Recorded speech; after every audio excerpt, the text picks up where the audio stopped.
Halo guys, ketemu lagi. Ini kebetulan kita lagi ketemu sama pakar air dan kualitas air dan pencemaran air. Kang Budi Kurniawan ini lulusan dari UGM. S1 saya di Geografi Fisik Universitas Gadjah Mada. Oke. Kemudian S2 di Delft ya, di Belanda untuk Water Science dan Engineering.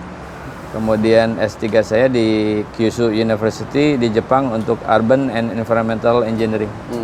Di Jakarta ini kan dengan tingkat kepadatan penduduk, jumlah penduduk, dengan gedung-gedung pencakar langit, dan tambah lagi sekarang ada MRT dan sebagainya, maka beban Jakarta itu luar biasa secara environment. Nah, dilihat dari kacamata air, yang katanya air tanah di Jakarta itu sudah sangat membahayakan. Artinya adalah kita nggak ngerti kalau ada gempa yang skala besar, apa dampaknya kepada gedung-gedung pencakar langit ini. Ya. Jadi ketika air tanah disedot, diambil, kemudian melebihi safe yield, melebihi tingkat amannya, angka amannya, maka nanti pori-pori itu akan kosong. Pori-pori tanah itu batuan ya, batuan penyimpan air tanah, aquifer namanya. Itu akan kosong, dan kalau dia dekat dengan laut akan diisi oleh air laut. Intrusi air laut. Ya, itu. Tapi di sisi lain karena tadi kosong, dia akan turun. Land subsidence. Oke. Nah, turun. Nah, kalau turun ini kan berbahaya, bisa kolaps kan itu. Oke. Dimanapun di Jakarta, tiba-tiba di sebelah kita ada truk kontainer besar, itu kita ikut goyang. Itu tandanya apa? Tidak mampat lagi ya si air itu ya. Geologinya itu tempat air itu, aquifernya itu udah berkurang ya, kosong, sehingga itu akan sangat mudah ambles atau tadi mudah goyang gitu ya. Itu salah satunya memang pengambilan yang melebihi angka aman gitu ya. Oke. Sementara kita lihat di Jakarta yang misalnya memanfaatkan jasa PDAM masih sedikit ya, dan masih banyak umumnya menggunakan air tanah. Iya, walaupun kan di sini berizin sih, kan harus memiliki izin ya untuk pengambilan air tanah. Air tanah itu ada izinnya, ada restribusinya. Oh, Kang Budi sendiri nilai kondisinya ini mengkhawatirkan atau enggak sih Jakarta? Iya, ya memang turun terus. Cuma angka persisnya berapa? Saya lupa ya. Tapi turun terus memang. Jadi land subsidence itu walaupun tidak melulu disebabkan oleh pengambilan air ya. Jadi banyak faktor juga ya. Faktor geologinya gitu ya. Oke. Ya, itu tidak hanya itu ya penyebabnya. Kasih warning tuh, ini lampunya sudah merah atau masih orange? Ya, menuju ke merah. Menuju ke merah Jakarta ini. Iya, menuju ke merah untuk untuk land subsidence ya. Kalau ini diabaikan apa yang terjadi, Kang? Akan rapuh kan suatu saat ketika terjadi gempa akan lebih mudah kolaps bangunan-bangunan kan. Oke. Apa sih solusinya supaya kita lebih merasa aman? Iya. Kita berkantor di gedung tinggi di Jakarta? Iya. Itu sebetulnya kan penggunaan air tanah itu harus dibatasi. Jadi kebutuhan air itu utamanya harus dipenuhi dari air permukaan. Air permukaan yang diolah ya, menjadi air bersih. Itu yang menjadi utama. Air tanah ini harusnya dia sudah jadi konservasi ya, dikonservasi kalau di Jakarta. Tapi kan diimbangin, Kang. Setiap tahun Jakarta banjir. Ya. Artinya banjir ini kan mengisi rongga-rongga pori-pori tanah itu kan? Belum tentu.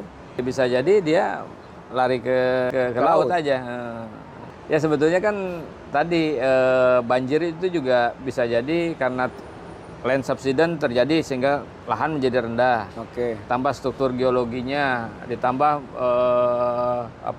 curah hujannya tinggi ya, intensitas hujannya tinggi gitu. Ditambah dengan kapasitas drainase yang tidak memadai, kan itu kan banyak hal tuh. Gedung tinggi itu serem juga ya, Kang? Ya, ya boleh dibilang gitu ya. Kalau memang kita kurang memproteksi air tanah kita, itu ya. Air tanah itu memang harus benar-benar diproteksi agar land subsidence, walaupun land subsidence tidak melulu disebabkan oleh itu ya. Ada kondisi geologinya gitu. Tapi itu juga memperparah gitu ya. Nah, sekarang kita ambil kualitas, Kang. Kualitas. Kualitas air Jakarta kayak apa, Kang? Secara umum. Secara umum misalnya air permukaan ya.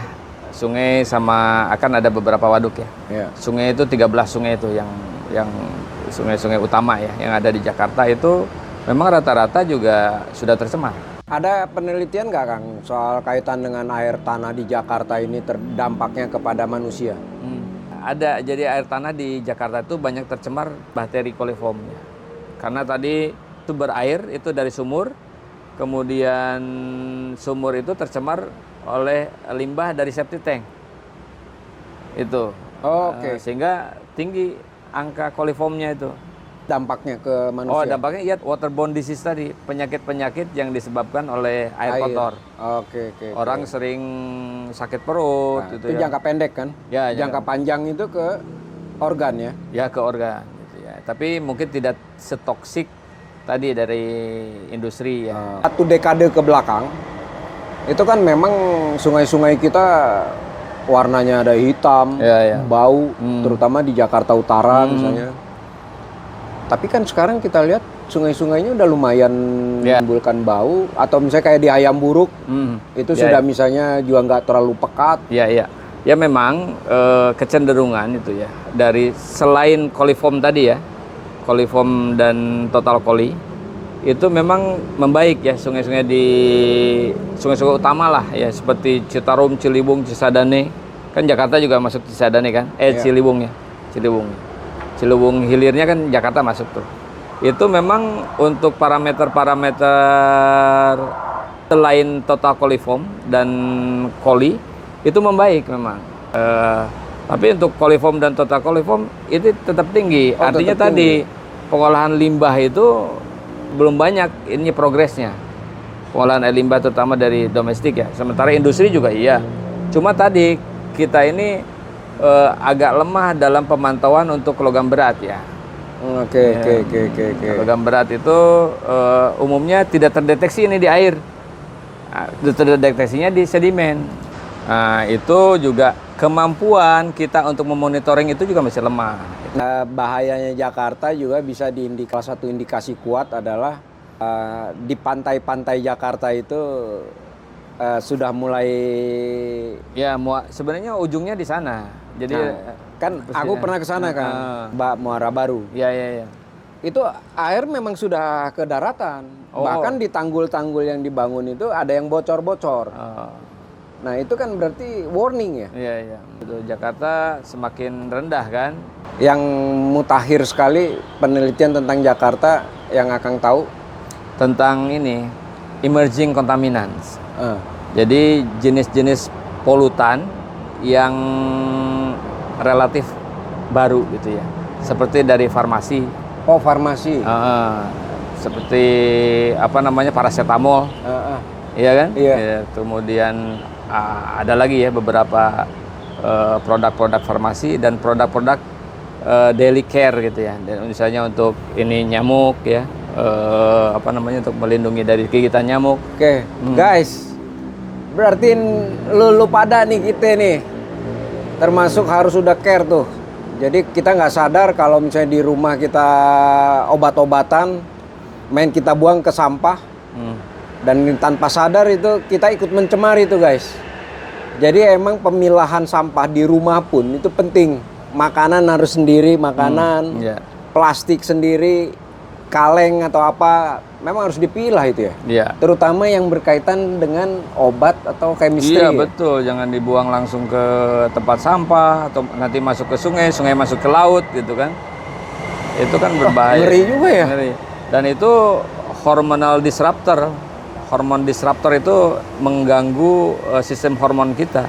Oh, itu sudah ada indikasi di penelitian itu? Jadi di penelitiannya belum terkait ke sana, di tempat lain ya itu ada yang sudah terkait ke sana. Yang di Jakarta itu tingkat untuk jenis bahan kimia tadi itu sudah jauh melebihi level di tempat lain gitu ya, di daerah coastal lain, di pesisir lain di dunia, di Cina, di Eropa apalagi gitu. Tertinggi kita? Masuk tertinggi. Gitu. Walaupun tertinggi belum dari sisi pencemaran air? Dari angka konsentrasinya. Angka konsentrasinya? Iya. Terutama untuk tadi yang bahan aktif untuk perlindungan dari gigitan nyamuk. DEET gitu ya.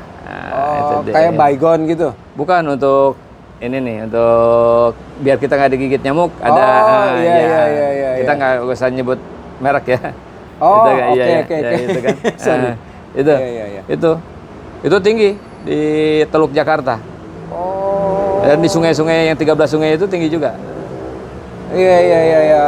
Oh, karena kita tanpa sadar ya? Iya, bisa jadi itu memang di pabriknya, di pengolahan limbah pabrik. Bisa jadi, kita nggak tahu tuh karena belum pernah melakukan riset sumbernya nih. Atau bisa jadi dari orang membuang sisa-sisa gitu ya. Atau bisa jadi langsung memang ke tempat sampah gitu ya. Ada yang langsung ke sungai, ada yang tempat sampah. Nah, kalau kayak farmasi kan bisa jadi dari urin kita, dari fekal kita gitu ya. Saya bangga, saya resah, saya Indonesia. Kalian